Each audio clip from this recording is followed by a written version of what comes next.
بسم اللہ الرحمن الرحیم۔ محترم سامعین و ناظرین، السلام علیکم ورحمۃ اللہ وبرکاتہ۔ امید ہے آپ اللہ تعالیٰ کے فضل و کرم سے خیریت سے ہوں گے۔ اللہ تعالیٰ آپ کو ہمیشہ اپنے حفظ و امان میں رکھے۔ کڑوے گلاب سلسلے کا ولاگ شروع کرتے ہیں۔ یہ مضمون جناب محمد سلیم بٹ کی کتاب کڑوے گلاب سے لیا گیا ہے۔ تو شروع کرتے ہیں آج کا ولاگ۔ عنوان ہے پاک و ہند کی معاشی کمزوری کا ذمہ دار کون؟ 21ویں صدی آ گئی ہے، دنیا کہاں سے کہاں چلی گئی ہے۔ پہلی اور دوسری جنگ عظیم میں مکمل تباہی سے ہمکنار یورپی ممالک اور امریکی ترقی کی وہ منازل طے کر چکے ہیں کہ آسمان نیچا لگتا ہے۔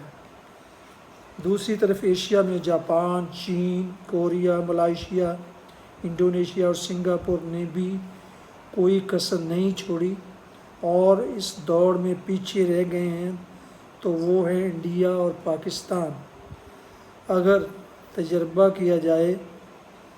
تجزیہ کیا جائے تو دونوں ملکوں کے عوام سخت محنتی ہیں، ذہنی معیار بھی یکساں ہے اور دونوں ملکوں کے معاشی حالات بھی ملتے جلتے ہیں۔ اس خطے کے ہندو، مسلمان، عیسائی، بدھ اور سکھ ذہنی، جسمانی، تخلیقی اور سوچ کے لحاظ سے دنیا کے کسی حصے کے رہنے والوں سے کمتر نہیں، بلکہ اپنی دوسری بے شمار خوبیوں کی وجہ سے ان سے کچھ آگے ہی ہوں گے۔ لیکن سوال یہ پیدا ہوتا ہے کہ اس کے باوجود ان کی معاشی میدان میں پیچھے رہ جانے کی کیا وجوہات ہیں؟ ان کو تو چین، جاپان سے یقیناً آگے ہونا چاہیے تھا، یا پھر ہم جو کہہ رہے ہیں یہ صرف غلط فہمی اور کم عقلی ہے، اور یہ کہ اپنے چھوٹے پن کو بڑا ظاہر کر کے ذہنی سکون کی تلاش ہے۔ ہندوستان بھی جو آج ذرا سا آگے دکھ رہا ہے، اس لیے آئی ٹی کے میدان میں حیدرآباد اور بنگلور والوں کو سلام، ورنہ دونوں اطراف میں آج بھی کروڑوں عوام بھوک کے ننگے ہیں۔ ہندوستان کے مختلف ٹی وی چینلز پر دکھائی دینے والے ہندوستانیوں کو بھول کر ذرا تصور کریں تو پاکستان کی کل آبادی سے دگنا لوگ زندگی کی تمام سہولتوں اور 2 وقت کی روٹی سے محروم ہیں، اور آبادی کے اسی ریشو یعنی تناسب سے پاکستانیوں کا بھی یہی حال ہے۔ یورپ اور امریکہ آج اگر انڈیا کو ہمارے مقابلے میں زیادہ لفٹ دیتے ہیں تو ان کے نظر میں 1 ارب کی عوام کی مارکیٹ کے سوا اور کچھ نہیں۔ اب سوال یہ پیدا ہوتا ہے کہ دونوں ملکوں کی معاشی بربادی اور پاکستان میں جمہوریت کی تباہی کا ذمہ دار کون ہے؟ تو بغیر کسی استدلال کے آنکھیں بند کر کے سن لیں کہ ہندوستان ذرا ماضی کی تاریخ پر نظر دوڑائیں تو مسلمانوں کا پے در پے یلغاروں اور آخرکار انڈیا پر ان کی مکمل گرفت، اور پھر وہاں ان کی حکومتوں کے قیام اور نیز دوسرے مذاہب کا ہندوستان میں پیدا ہونے والے وسیع پیمانے پر پھیلاؤ کی وجوہات کیا تھیں۔ مسلمان کے ہندوستان کے آنے سے پہلے اقتدار پر قابض مختلف ہندو راجوں مہاراجوں کی باہمی رسہ کشی، نااتفاقی اور کاما سوترا کی جانب رغبت ایک بڑی وجہ تھی، اور دوسری طرف ہندو مذہب اپنی تمام خوبیوں کے باوجود، کیونکہ کوئی بھی مذہب انسانیت سے نفرت نہیں سکھاتا، تو ہندو مذہب کے کرتا دھرتا اور ٹھیکیداروں نے ہندوؤں کی ایک بہت بڑی تعداد کو شودر قرار دے دیا، جن کے کسی پوتر ہندو کے قریب سے گزرنے سے اس کا ایمان ڈسٹ ہو جانا یا شودر کے کانوں میں اشلوک سنے جانے سے اشلوک کا پوتر نہ رہنا اور شودر کے کانوں میں پھر کھولتا سیسا ڈالنا، ان کو دھتکارنا، ان سے نفرت اور حقوق سے مسلسل محرومی نے ہندوؤں کو ایک طرف حاکمیت سے محروم کیا تو دوسری طرف اسلام، عیسائیت بدھ مت اور جین مت کے پھیلاؤ کا راستہ صاف کیا اور انہیں پنپنے کا موقع دیا، اور اس سے بھی ہندو مذہب کے ٹھیکیداروں نے کوئی سبق نہ لیا۔ یہ سلسلہ آج بھی جاری ہے۔ تمام ظاہری رکھ رکھاؤ اور سیاست کے باوجود پھولن دیوی قتل کر دی گئی کہ وہ اونچی ذات کے ہندوؤں کے خلاف احتجاج اور نفرت کی علامت تھی۔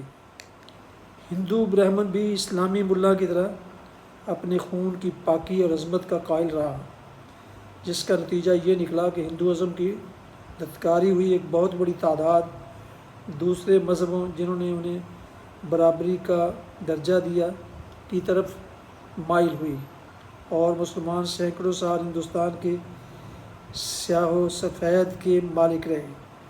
لیکن پھر جب ان کا دھیان بھی کاما سوترا، پان مسالہ، بٹیر بازی اور دوسری بازیوں کی طرف مبذول ہوا اور انہوں نے شمشیر و سنا اول بھلا دیا، تو پھر ترستے رہے اقتدار کو اور گاتے پھرے کہ 2 گز زمین بھی نہ ملی کوئے یار میں۔ جب جرأت، بے باکی اور مردانگی کے جوہر چھوڑ کر نزاکت کا یہ عالم آ گیا کہ شہزادوں کو کہنا پڑا کہ ہمیں قتل نہ کرو، کسی میترانی کو ہمارے پاس سے گزار دو، ہم خود ہی مر جائیں گے۔ تو ایسے حالات میں انتقام سے بھرے ہندوؤں کو کلا کما کرنے کا موقع ملا اور انگریزوں کو بلا لیا، اکسایا اور لڑوایا اور مسلمانوں کے راج پر آخری کیل ٹھونکی۔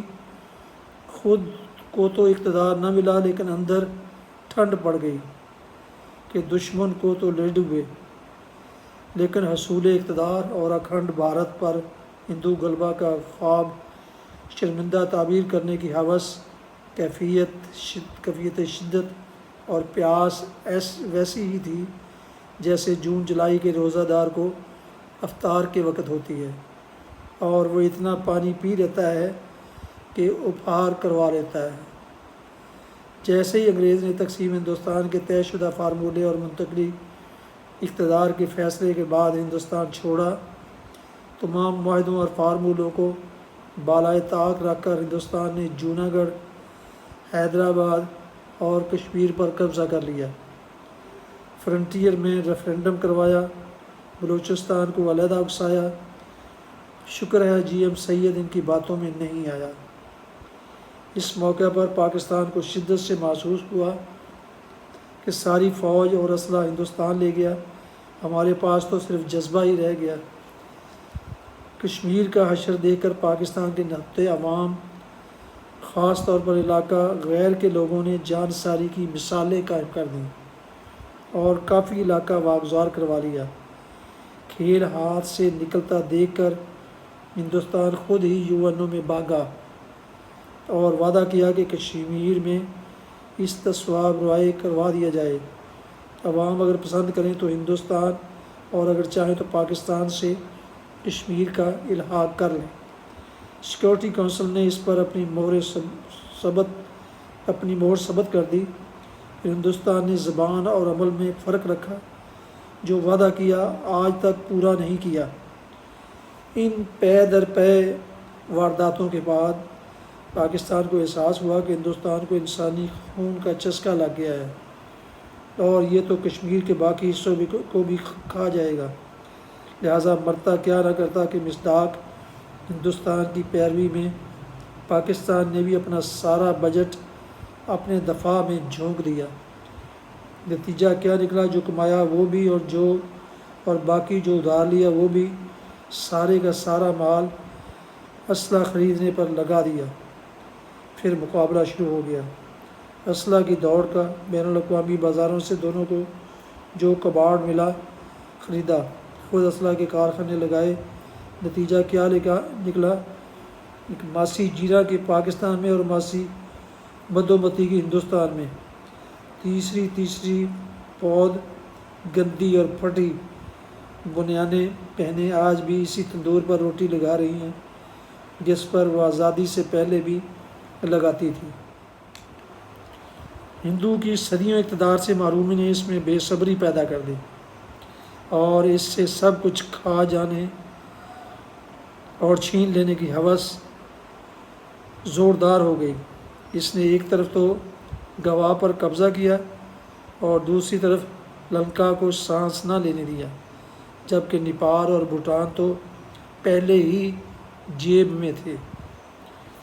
پھر 1000 سال سے اقتدار کی محرومی کا بدلہ لینے کے لیے مشرقی پاکستان کو بنگلہ دیش بنوا دیا، اور یوں نہ محسوس کرتے ہوئے بھی ہندوستان حاملہ ہو گیا۔ کشمیر، پنجاب، ناگالینڈ اور میزورام بھی امید سے ہو گئے کہ بنگلہ دیش کی طرح ہم بھی آزاد ہوں گے۔ دیر ہے اندیر نہیں، خود صیاد اپنے جال میں آ گیا۔ ہندو لیڈروں نے خود تو سب کچھ ہوس ملک گیری پر خرچ کیا ہی تھا، ساتھ ہی پاکستان کی اس سوچ کو اور گہرا اور مضبوط کیا کہ اگر بچنا ہے اور آزادی برقرار رکھنی ہے تو فوج کو تگڑا کرو، اور جب فوج تگڑی ہوئی تو اس کو ہر دوسرے دن کرسی کے خواب آنے لگے، اور پاکستانی سیاستدان چھینا جھپٹی، ڈکیتی، چوریاں، لکڑ ہضم، پتھر ہضم تو کرتے ہی تھے، لیکن آخرکار ملک کا سیف ہی اٹھا کر باہر لے جانے لگے، جس سے جمہوریت ایک مذاق بن گئی اور یوں فوج بھی اقتدار کی رسیا ہو گئی۔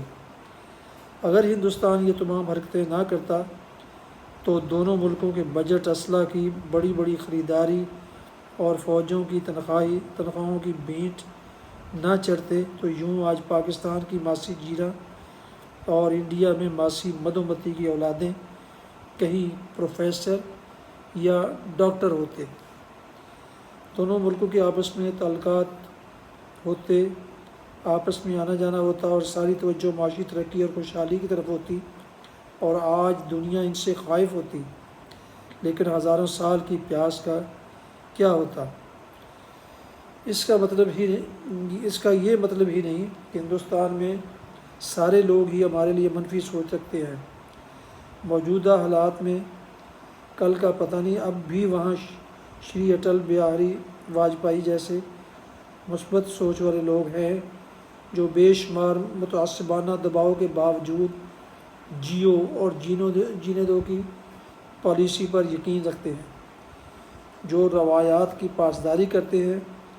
ان کی بطور وزیر خارجہ لاہور آمد اب بھی یاد ہے، جب وہ چل کر مولا بخش پان والے کے پاس پان کھانے گئے کہ طالب علمی کے زمانے کی یاد تازہ کریں، اور ان کی یہ بھی تو سوچ ہے کہ دوست بدلے جا سکتے ہیں، ہمسائے نہیں۔ ناظرین محترم، یہ تھا آج کا کڑوے گلاب سلسلے کا ولاگ، اور عنوان تھا پاک و ہند کی معاشی کمزوری کا ذمہ دار کون؟ دوستوں سے التماس ہے کہ جنہوں نے ابھی تک یوٹیوب چینل بی اے رشیدی کو سبسکرائب نہیں کیا، وہ اب سبسکرائب کر کے بیل آئیکن کو ضرور پریس کر لیں، تاکہ آئندہ ایسے دلچسپ اور معلوماتی پروگرام اور ولاگ ان کو باقاعدہ اور بروقت ملتے رہیں۔ اللہ تعالیٰ آپ کا حامی و ناصر ہو، اللہ تعالیٰ آپ کو ہمیشہ اپنی حفظ و امان میں رکھے، آمین۔ اپنا بہت خیال رکھیے۔ السلام علیکم ورحمۃ اللہ۔